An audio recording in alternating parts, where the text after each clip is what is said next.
The Oklahoma City Thunder win Game 2 of the NBA Finals in a must-win game, but Tyrese Halliburton is seen with a noticeable limp after the game. Is this going to be a concern heading deeper into the series? We're going to take a look at that. Plus, we have an article suggesting that the Denver Nuggets, it's time for them to move on from Nikola Jokić. That's crazy and unexpected. We're going to talk a little bit about that and Myles Turner's next contract and teams that are waiting in the wind for the talented center. We're going to get to all that and more right after this. Welcome to the number one place for your daily basketball news and analysis, NBA Central. What's going on, basketball fans? Welcome to another episode of NBA Central, your number one spot for everything basketball related.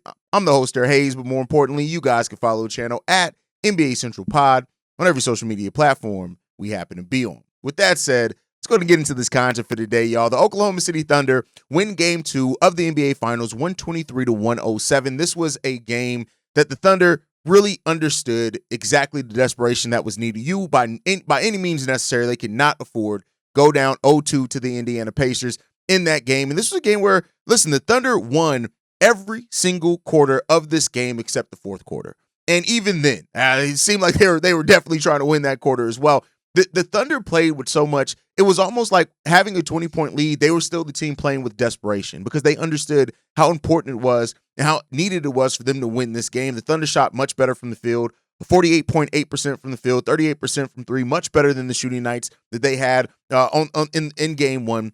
They forced 15 turnovers from the Indiana Pacers in this game. They converted that to more points than what they did last game. They themselves had 13 turnovers, though, so they need to watch out for that one. There are tons of free throws in this game. The Pacers shot 26 free throws. The Thunder shot 33 free throws. Just crazy amount of free throws being done. But this is a game where Alex Caruso showed up big time for this team as well. 20 points off the bench. He was 4 of 8 from the field, 4 of 4 from three-point range. They needed 4 of 8 from three-point range, 4 of 4 from free throw range. He was 6 of 11 from the field. They needed every bit of that from Alex Caruso in this game. But Shai had himself a night, 34 points again. Chet gave a better game. He was 6 of 11 for 15 points in this game. They still brought Isaiah Hartenstein off the bench in this game. He did play 22 minutes, only 3 points, 8 rebounds in this game, but a much better effort, a much better result, I should say, from the Thunder in this game. But I do want to put this perspective on this. The Pacers still did what needed to be done. The objective of the Pacers in this series was to steal one game away from Oklahoma City and take home court advantage. And I think we need to keep a mind in that. Like, the Thunder, of course, are going to be favored. They're the better team. They should be. But the Pacers still did what they should have been one of their objectives coming in to this to the start of the series. Still one game in Oklahoma. They did that. Now they get to the series heads to Indiana, where the Pacers are going to host 2 home games. And the objective now puts the pressure on the Pacers. The objective of the Thunder is to win at least one of these games. Of course, you want to win all of these games, but at least one to get home court advantage back. For the Pacers, a team that's been extremely good at home so far in this playoffs, they have to try to win both these games. If you win both these games at home, the pressure's right back on the Thunder when they head back to Oklahoma. So, we'll see what happens in this one, in Game 3, which is a couple of days away. I personally love the fact that there is a lot of space between the finals games because you're getting every team with rest, right? So they don't play again till Wednesday. They get 2 days off before they play again, and it gives teams time to adapt, the X's and O's part to come out, all those type of things. One of the things that the Pacers are also hoping for is health. Tyrese Halliburton was seen with a noticeable limp in the post-game pressers after the game. Now, there's some concern surrounding this. Of course, speculation is going to brew after a game like that. Like, what's the limp? It could just be to him playing a tough game in which the Oklahoma City Thunder's defense was at his neck all throughout the game. And even though Haliburton had a nice surge there in the fourth quarter, he finished with 17 points. But by the time he started making shots, like, it was already too late for the Pacers. So a lot of that is a little fluff when it came down to it. But the Pacers were after him the entirety of the game. And so now you have to look at this and say, all right, was that limp just because of normal stuff, normal rigors of the game? He'll be fine by Game 3. We'll be ready to go. Or is there a sign of something more going on here? I don't know. I don't have that question. But the 5 turnovers from Tyrese Halliburton was definitely a struggle for him yesterday. A third of all the turnovers came just from Tyrese Halliburton last night. And that's going to happen when you handle the ball a lot. You're the hub of the offense, all those type of things. But now you gotta have that question: is Tyrese Halliburton going to be 100% healthy heading into Game 3? And hopefully. Now the Pacers haven't announced anything. We haven't seen anything announced with a couple of days between it. Even if there was something, I don't think we'd hear it right now, right? For example, but it's definitely some concern now heading around this with the Pacers, especially they took home court advantage back. And the last thing that you want now is another series that's kind of thrown off kilter by another major injury to a team star. So I don't want to see that. But there was a little limp there. So hopefully everything's going to be okay. Playing 34 minutes against the Oklahoma City Thunder's defense is going to put anybody with a little bit of pain and soreness there when you get your ass kicked all night long. So hopefully that's it. But I want to be clear here: the Pacers cannot afford. They cannot afford to not have Tyrese Halliburton in any game this series, and they can't afford at all in this series as well to keep out getting to early deficits. I know that the Pacers thing has been their ability to just come back from deficits, their ability to just never completely go away because they play tough, they play a full 48 minutes. All those things is great, but the Thunder's defense is pushing the Pacers really to their limit. And I think with the Pacers winning Game 1, it could be easy to forget just how difficult that game was for the Pacers to keep hold of the ball throughout all of it. So this is going to be an exhausting series for the Pacers. They're going to have to really tighten up a lot of things, get those turnovers slowed down a little bit for themselves. But, the one thing is that the Pacers have the personnel, they have the pace to be able to contend here with the Thunder. Now, as the series shifts back to Indiana starting on Wednesday, the question is can the Pacers win both these games at home, right? At the minimum, you want to win one of them. But if you allow the Thunder to win both these games at home, the series is done. In my opinion, the series is done. So the Pacers have to come in here. They have to get healthy. They have to, fix some things and work on some things. But I trust that they will. Rick Carlisle has still been one of the best coaches over the course of this whole playoff run. So, I want to give a lot of trust to Rick Carlisle and who he is as a coach and what this team has been. But we're going to see.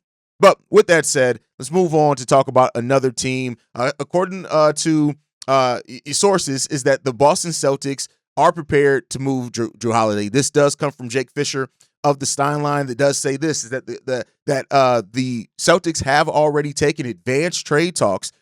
It calls for Jrue Holiday. Now, that doesn't necessarily mean that he'll be moved in the draft or anything, but the fact that they've already taken some pretty well-advanced trade calls on Jrue Holiday means that there is a market that's developing here. Reportedly, the Dallas Mavericks are one of those teams that could be interested in Jrue Holiday, that they could have already made an offer for him as well, which, considering Jrue Holiday's contract size, that's going to be quite interesting when it comes down to that. But Holiday is a player that's going to be interesting. He's clearly, to me, on a decline. He played in 62 games last year, a little over 30 minutes per game, had 11 points, 4 rebounds, 3.9 assists, 1.1 steals on 44% shooting from the field and 35% shooting from three. Still very, very productive player, 90% from the free throw line as well. 16-year NBA vet, though, right? So you got to have your questions there, especially with the money that he's going to be paid. But it's still clear here, and Jake Fisher supports this as well, is that the Celtics are looking to move Porzingis and Jrue Holiday, and whether they're looking to see what's the best deal they can get for either of them, while maybe keeping one of those guys. It does seem like there's a safe bet that one, if not both of them, are moved between now and the start of next season. The question is going to be, what is the asking price of the Boston Celtics, and how close can they get to that desired asking price that they have for Jrue Holiday? And we'll see what happens there. But Jrue is going to be an interesting piece here. We know that this is going to shape up to be a very exciting offseason in a lot of ways for a lot of teams and a lot of players, with the potential movement that's here around the NBA. The question now becomes about, all right, where do the Celtics get what they need at? Which teams are going to make this offer? I do think that, now all the teams that have been eliminated from the playoffs, there could be something that make that pivot. If the Mavericks, for example, are the team that ends up making the move for Jrue Holiday, to me that says that the Mavericks still think that they are going to be a deep playoff team, that they have a chance to win a series or so, even with Kyrie missing a large chunk of the season. You got Cooper Flagg, you still got Anthony Davis there. As of right now, Gafford, Lively, they're still in your rosters there as well. So there's those questions on exactly, what the Mavericks' goal is for next season. And that's just going to be seen by how they continue to build as this thing goes on and goes along. And we shall see. So, Jrue Holiday, definitely somebody who's out there available. The Celtics already, and a lot of teams have seemingly tried to get the jump start on how crazy this offseason could be by getting those trade talks and conversations kind of started already. And that could be to line up things in the draft. I do think there are going to be a lot of teams that are positioning, whether they're moving the stars or moving whatever, and trying to get, whether it's later in this draft or into higher up in the draft. And that's why you're seeing a lot of these trade conversations that usually would have happened, waited till after the season, happening now. That way, once the draft process starts, we can get rocking and rolling. But let me know what you guys think on that down below. But I do want to talk about an interesting article. This one comes from a writer in Ian Goodwillie is his name. Hell of a name there. This article was actually written on the 6th, and this just came across, my findings here. And the title of the article is "The Nuggets and Nikola Jokić Desperately Need to Move On from Each Other." That's a take. And the reason why I say that is this. While the Nuggets and Jokić, they got one title out of it. They've moved on from Mike Malone. They've moved on from Calvin Booth. And the idea behind that is changing the makeup of this team to where you can get Jokić more help, right? But I think the thought process between this article is that can the Nuggets realistically do that? Of course, when Jokić is on the court, they're one of the better teams in the league. When he's on the bench, they're one of the worst teams statistically in the league. And so, what they hypothesize, a direct quote from this article is, for both the Nuggets and Jokić to move forward, a parting of ways may be necessary. Joker looks more and more tired of carrying a franchise that is wasting the prime years of the greatest player in the game right now. The Nuggets need to take a long, hard look at what they want their future to look like. Hopefully, with championships and maybe without Jokić. That just, to me, seems like shit. I'm just going to be 100% honest with you. Like, don't get me wrong. I know that every player can be moved in the right deal, right? I get that. But at the same time, to say at this point in time where Jokić is at the height of his powers and they've made a move in the front office, ideally to gear up and to change the makeup of the team, get new eyes so they can create some separation between, the former connectivity between the coach and some of the players, the front office, and how they viewed some of the players, and move forward with reconfiguring this roster in a better way to where it is a better support system around Nikola Jokić. To move on from him now seems crazy to me. Now, I'm somebody that I like to look at both sides of any conversation. But if you're looking at the conversation from the side of why this could make some sense for the Nuggets, is that what can't you get back for Jokić? Like, if the Nuggets were to be crazy enough, and again, I don't think that they should do this, if they were to be crazy enough to make Nikola Jokić available in trade conversations, they could get whatever the hell they want. That just is what it is. You can say what you will about Nikola Jokić. If they were to put him out on the market, they could get whatever the fuck they want to get back for Nikola Jokić. Period. Point blank. No questions asked. You take it. You run with it. Teams are going to be lined up at the door to give everything, regardless of the contract, regardless of anything. But I do disagree with this article that they've reached the end of the Jokić era and being able to contend and compete. I personally disagree with that. I think when you have a player as good as Nikola Jokić, all you have to do is get a certain level of players around him, and you're going to be close to being a contender, even in that Western Conference. But the question is that have the Nuggets painted themselves in a corner, right? With the rest of the team and handing out big contracts and things like that, have they done that? Do they have enough left in the tank to put something together where they can really realistically try to go after a championship? And that's a question that Ian Goodwillie actually presents here. I'll put a link to the article down here in the description so you guys can go and read it for yourself. But I would love to hear from the guys, from everybody here on the Nuggets and potentially reaching the end of the road with Nikola Jokić. Do you believe that is where this team could be at? I don't think so. I think that it's crazy to say that at this point in time. I don't think we have nearly enough to say that they've reached the end of being able to contend with Jokić on the roster. But let me know what you guys think on that down below. All right, last stop before we get up out of here today. Myles Turner is expected to receive a $30 million annual contract from the Pacers. Now, that is basically starter level money in the modern NBA. $30 million is not what it used to be. I think a lot of people still hear $30 million and get kind of shooken by it because of what $30 million meant at one point in time in the NBA. It's not quite that anymore. And Myles Turner is clearly a starter level caliber player in this league, right? Now, the question is, the Pacers, who do not pay the luxury tax, right? They don't pay the luxury tax. What would that look like? And this comes from Jake Fisher, who wrote this. The Pistons stand behind Brooklyn as the only apparent free agent bidder this offseason when it comes to Myles Turner. Detroit has a wiggle room to create roughly $17 million in cap space depending on the roster path it chooses, or the Pistons could opt to focus on further trades. So they've been linked to multiple pick-and-pop floor spacing centers. Are the Pistons just being used as a stalking horse? Make no mistake, most NBA teams are projecting Turner, Reed, and Aldama to return to their incumbent teams. We'll see that, right? Now, Mark Stein also wrote that the Pistons would be interested in Myles Turner if he became available, but getting to that $17 million, they'd have to create more space, whether it's a sign and trade or trading teams to other places. That's the question that it has down to it. The Pistons could look to pivot towards Naz Reid or Myles Turner. That comes from Mark Stein. But Myles Turner, I think with this run that the Pacers have been on, win or lose the NBA championship, I think that they are going to be motivated to keep Myles Turner.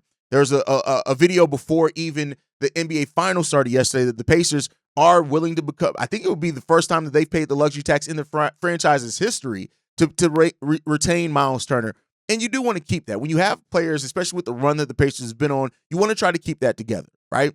Now, I don't know how much the finals and the production in the finals could change that. That's by those teams, but we should see, right? Now, as far as the Naz Reid aspect of it, he does have a $15 million player option for next season that he has to choose on by June 29th. Now, the benefit of that is that's after the draft, right? So the Timberwolves they do want to keep Naz Reid, but they can only do so to a certain amount of money. And I don't think that depending on Detroit and what the money that they can create is going to be a question there as well. But look out, as teams still need centers and other centers reportedly have off the market, things like that. Myles Turner, Naz Reid, these are going to be guys that I think teams are going to really take a hard look at this offseason. But let me know what you guys think on that down below. That's my time for today, guys. Make sure you guys are following us at NBA Central Pod. You send us any feedback, questions, comments, concerns, NBA Central Show at gmail.com. And then lastly, if you want to leave a text message and our voicemail for the mailbag, the number to do so, 773-270-2799. We're the number one spot for everything basketball related. And I'll see you guys next time I feel like making a video. Prior tomorrow. Peace, y'all. This has been a presentation of the Breaks Media.